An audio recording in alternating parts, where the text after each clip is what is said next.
जलंधर पंजाब की 14 साल की एक मासूम सी बच्ची, जिसे शायद इस बात का अंदाजा तक नहीं था कि उसके आसपास ऐसे लोग रहते हैं जो दिखते तो चोर है लेकिन उनके अंदर एक हैवान छिपा होता है। इस केस ने पूरे के पूरे पंजाब को हिलाकर रख दिया है। लोग सड़कों पर उतर आए हैं और इंसाफ मांग रहे हैं। पुलिस के छानबीन के बावजूद भी एक जिंदा लड़की डेड बॉडी कैसे बन गई? केस हमें मजबूर करता है सोचने पर, क्या हमारी बच्चियां, माँ बेटियां सोसाइटी में सच में सेव है? आज हम जिस केस की बात करने जा रहे हैं वो है 14 साल की लड़की प्रबली की। प्रबली कोरस अपनी मदर और ज्वेल्स के साथ जलंधर के पार्स स्टेक सोसाइटी में रहती थी। 23 नवंबर 2025 शाम के आसपास ट्यूशन से घर आने के बाद लगभग 4:02 पर वो अपनी बेस्ट फ्रेंड के घर की ओर जाती हुई दिखाई देती है। उसकी वो फ्रेंड उसके घर से 1-2 घर छोड़कर ही रहा करती थी। 4:05 पर दिखाई देता है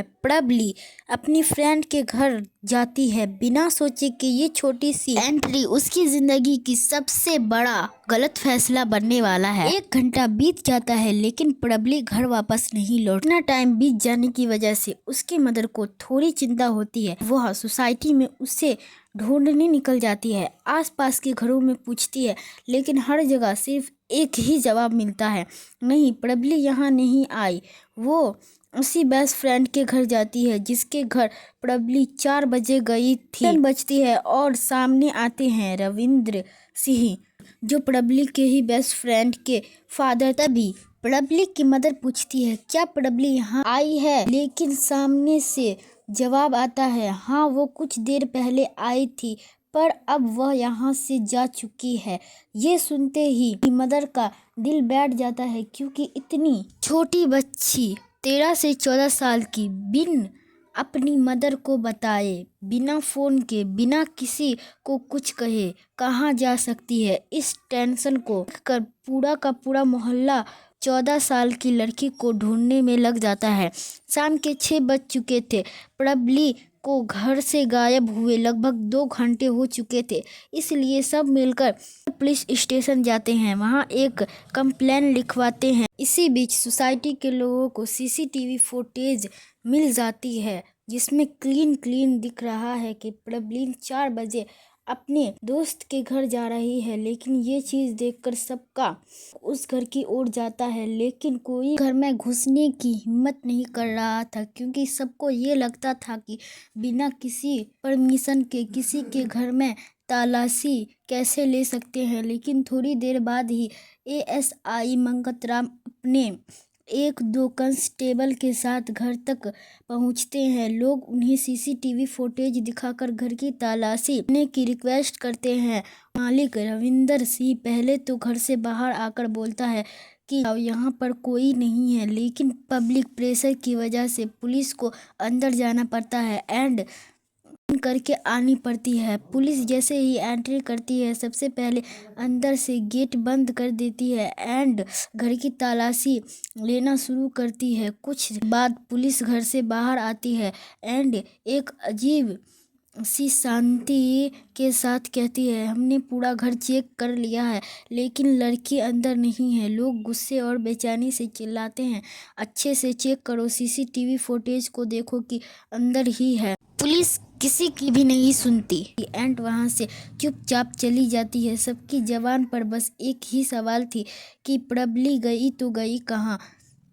पूरे में डर का माहौल था क्योंकि 13 से 14 साल की लड़की दिन दहाड़े अपने घर के पास से गायब हो चुकी थी। प्रबली की बेचारी माँ रो रो के बेहाल हो चुकी थी। हर थोड़ी देर बाद वो बस एक ही सवाल पूछती थी, मेरी बेटी कहाँ गई, प्रबलीन कहाँ है। रात के 11 बज चुके थे। मोहल्ले का हर एक इंसान प्रबली को ढूंढ रहा था सिवाय हरविंदर सिंह के, जिसके घर से लड़की गायब हुई थी। मोहल्ले वालों का शक अब पूरी तरह से उस घर पे था। सबको लग रहा था यही घर जवाब देगा, ये कुछ न कुछ तो जरूर छिपा रहा है। पर अब लोगों का गुस्सा और बढ़ गया। लोगों ने गेट तोड़ दिया। कैंड में पूरा मोहल्ला उस घर के अंदर घुस गया। हर कोने की तलाशी ली गई एंड वहां मिलती है प्रबली, पर जिंदा नहीं, मुर्दा।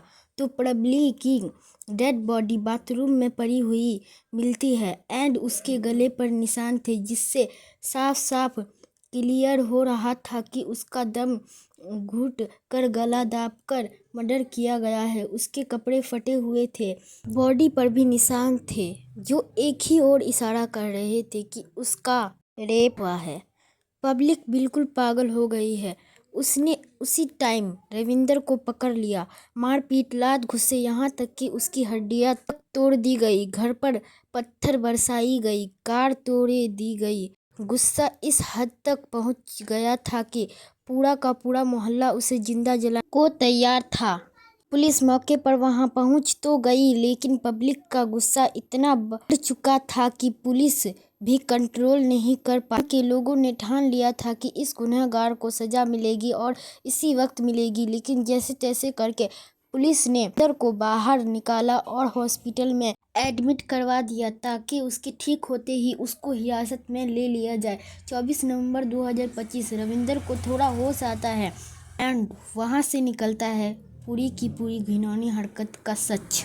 रविंद्र सिंह, उम्र लगभग 50 से 60 साल, एक स्कूल का बस ड्राइवर जो अपनी बीवी और 2 बेटियों के साथ 5 से 6 साल से उसी एरिया में रह रहा है। एक बेटी प्रबली की दोस्त थी। आसपास के लोगों का कहना था कि शराब पीना उसके पुरानी आदत थी। शराब के नशे में वो अक्सर अपनी बीवी को पीटा करता था और ज्यादातर उसकी बीवी अपनी 2 बेटियों के साथ मायके ही रहा करती थी। उस दिन भी उसकी बीवी और बेटी मायके ही थी। शाम के 4 बजे उसके घर के दरवाजे पर दस्तक होती है। दरवाजा खोलते ही उसके सामने खड़ी होती है प्रबली। प्रबली पूछती है कि उसकी दोस्त कहाँ है, लेकिन रविंद्र उसे सीधा बेडरूम में ले जाता है, उसे यह कहकर उसकी दोस्त अंदर बैठी हुई है। बेडरूम में जाने के बाद उसको अपनी दोस्त नहीं दिखती है। प्रबली फिर से पूछती है कि अंकल उसकी दोस्त कहाँ है, लेकिन इस बार कोई जवाब नहीं देता है। सीधा प्रबली को पकड़ लेता है। प्रबली जब चिल्लाने की कोशिश करती है तो रविंद्र पहले ही उसका मुंह बंद कर देता है और हाथ पैर पकड़ता है। इस घिनौनी हरकत के बाद रविंद्र को डर लगता है कि प्रबली घर से बाहर निकलते ही सबको बता देगी। इस डर में वह उसका गला दबाकर रखता है जब तक कि वह तड़प कर नहीं जाता। अंदाजा था लोग प्रबली ढूंढते हुए सबसे पहले उसी पर शक करेंगे, क्योंकि सीसीटीवी फुटेज में लड़की को लास्ट बार उसी की घर में जाते हुए दिखाई दे रही थी। इतनी गंदी घटिया हरकत को छिपाने के लिए वह एक प्लान बनाता है। दोस्त को फोन करके कार घर के बाहर बुलाता है। उसका इरादा था के टाइम जब सब सो रहे होंगे वह लाश को एक बोरी के अंदर डालकर गाड़ी से उस लाश को कहीं फेंक कर खुद घर से गायब हो जाएगा। लेकिन ये वक्त उसके घर के बाहर का पूरा मोहल्ला जमा पड़ा था, इसलिए रविंद्र को लाश को बाहर निकालने का कोई मौका ही नहीं बचा था। आखिरकार रविंद्र सिंह पकड़ा जाता है। रविंद्र तो यहाँ पकड़ा गया, लेकिन एक और बड़ा सवाल हर किसी की जबान और दिमाग में है। उन पुलिस वालों का क्या जिन्होंने घर की तलाशी ली थी? उन्हें एक 14 साल की बच्ची वहां नहीं मिली जो वहां उसी घर में थी, और शायद वो उस वक्त जिंदा भी थी क्योंकि मर्डर लाश के मिलने से 2-4 घंटे बाद हुई थी। और ये कैसे इस शाम के 7 बजे की बनती है? एंड पुलिस ने घर की तलाशी लगभग 6 बजे के आसपास ली थी। इसका मतलब इस थी कि प्रबली उस वक्त जिंदा थी। सवाल ये है कि पुलिस ने उस वक्त इतनी लापरवाही क्यों की? क्या ये सिर्फ एक राज था या फिर एक मुजरिम? 24 नवंबर 2025 रविंदर पर ये चांसेस लगाए गए। आईपीसी सेक्शन 103 मर्डर एवं सेक्शन 264 सबके अकॉर्डिंग से उसे 20 साल से लेकर सजा हो सकती है और एएसआई मंगत राम को उसकी इस लापरवाही की वजह से सस्पेंड किया जाता है। गाइस, ये था प्रबली केस। इस केस के बारे में सुनते ही दिल कांप उठता है। इस केस से ने पंजाब को तोड़ कर रख दिया है। और आप ऐसे ही दर्दनाक केस के बारे में जानना चाहते हैं तो इस चैनल को लाइक एंड सब्सक्राइब करके कमेंट में ज़रूर बताइएगा।